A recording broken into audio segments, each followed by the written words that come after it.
الحمد لله وكفى ثم الصلاة والسلام على رسول المصطفى وبعد dhamaan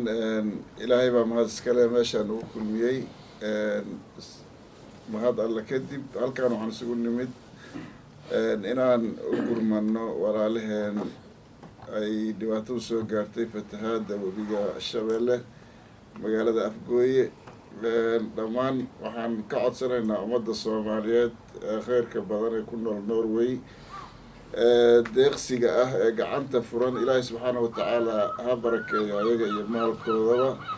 waxaan codsanaynaa fariintan qof kasta oo soo gaarto in uu gacan ka geysto oo isu istaaga arrintaas wuxuu ka qaban karo oo maxaan ku yiraahdaa farsamaana uu ka qabto waxaa weeye waa far keliya fool ma dhaqdo waa dhammaanteed wayna wada taallaa waa dalkeenni waa dadkeenni dhibaataduna maanta ayaga haysataa mana garanayna inay dhibaatadu nagu dhici doonto birito sidaas darteed waxaan ka codsanayaa dhammaan ummadda Soomaaliyeed ee reer Norway inay ajiibaan codsigan ayna kana qayb qaataan tabarucaadkan loo aruurinayo walaalihii ku waxyeeloobay fatahaadii webiga Shabeelle magaalada Afgooye barakallahu fiikum wa jazakumullahu khayr وإذن السلام والسلام عليكم ورحمة الله وبركاته. بسم الله الرحمن الرحيم. marka hore waxaan mahad u celinayaa Rabbi subxaanahu wa ta'ala oo halkaan isku keenayna awoodsiiyana inaan ka wada hadalno una istaagno walaalaheena dhibaatooyinka soo gaareen fatahaada webiyada sida adeeryaal iyo walaalo ay sheegeen oo dhammaan laga dhawaajiyay waxaan rabnaa insha Allah inaan u istaagno gurmadka Afgooye oo uu ku fatahay webiga Shabeellada hoos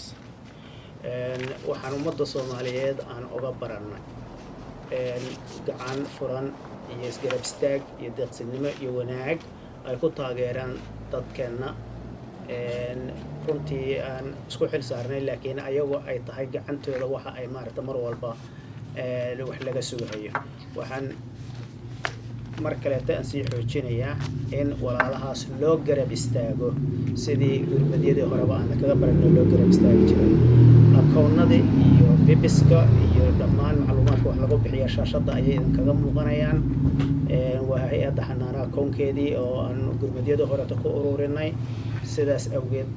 waxaa laga qayb qaato wajazaakum allahu khayr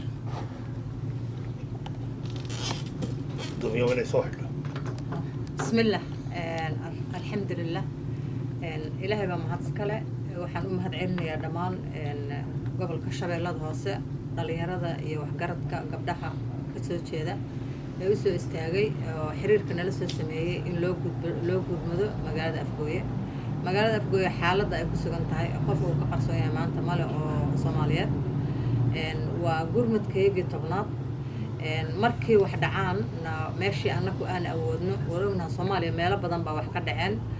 dhulka webiyadu maraan roobab badan baa gaaray laakiin ma wada gaarno laakiin marba magaalaan dooranaa hadda Afgooye ayaan noo saaraya fokuska insha Allah shaki kama qabo inaad lacag dhiibaysaan dadka lacagteedan ka soo doona waa annaka idinkuna waad gubtaan Allah subxaanahu wa ta'ala waxaan ka codsanaynaa inuu noo fududeeyo gurmadku wuxuu bilowday bisha maanta 3 dad isxil qaamay oo maaragtay magaalada ku jira ama gobolada ku jira waa jiraan oo waa jaaliyada reer Shabeellada hoose insha Allah annaka inaan ugu soo wareejin doonaa sidii sharciga u ahaa laakiin annaka ka guddi gurmad ahaan maantay oo bisha 3 ay tahay oo bisha Agoosto 3deedii 2020 ayaan maanta bilaabayna si toos ah hawsha galayna waxaan soo gabagabay doonaa hadii la hay'ad 18 Agoosto waa markii ugu horeysay oo aan muddo intaas la oo 2 week ah aan si intensif ah aan rabnaa inaan u shaqeyno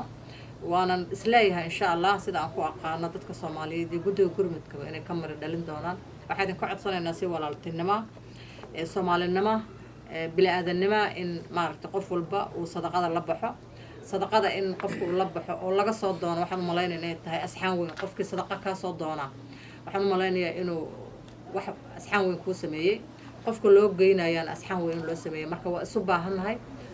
lacagta hala sadaqaysto waan taaganahay habeenii maalin ma seexan doona insha Allah waxaan idin ka rajeynayaa si wada jir iyo walaaltinimo in loo wada shaqeeyo shirkuna hadda sidaas noogu xiran yahay insha Allah wada shaqeyn wanaagsan maalin wanaagsan waa mahadsantihiin dhammaantiin